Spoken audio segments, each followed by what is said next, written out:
Making a good omelet at home is not a difficult thing to do, but there are a few tips that can really elevate your omelets from average to great. I have 2 eggs in the bowl here, and I'm going to beat those with just a good pinch of salt. Some people add milk or water to the eggs when they're making omelets. I don't think it's necessary. I typically go with just straight egg and a pinch of salt, but it's up to you if you want to add those other things. I have an 8-inch nonstick pan here that I've heated thoroughly on medium-low heat. We don't want this to be so hot that it burns the butter, but we want it to be warm enough that it'll brown the omelet in the 2 minutes or so that it's going to cook. I'm going to take just a little spot of butter here, melt that. Again, if the pan is so hot that it's browning or burning the butter as it melts, then you have more heat than you want to have. As that melts, I'm going to add the egg in there. And what you want to do with this is let that sit for just a second so that the underside can solidify. It'll still be wet above that, but we want it to be solid underneath. I have a heat-resistant spatula here that I'm going to use once it has solidified underneath, and I'm going to take it and I'm going to rake the omelet from the edge to the center and tilt the pan so that I run the uncooked egg in behind where I've just scraped. And I'll repeat that all the way around. This is going to expedite the cooking, and it's also going to give it a nice, fluffy, wavy texture in the final product, which is what we're going for here. Now, in terms of fillings, you can add anything you want to an omelet.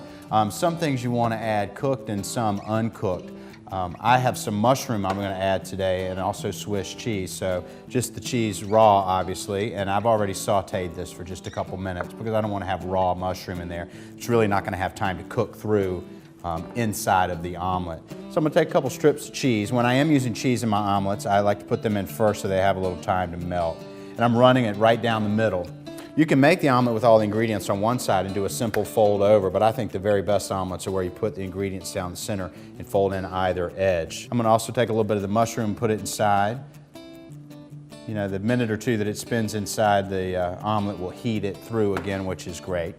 Now, once you see that all of the egg has cooked on the sides there, we want to take our heat-resistant spatula here and just roll the edges up and over to enclose the filling. Like I said, you can do just a single fold, and it's probably a little bit easier to pull off, but this makes a nice, more enclosed and more attractive on the plate omelet.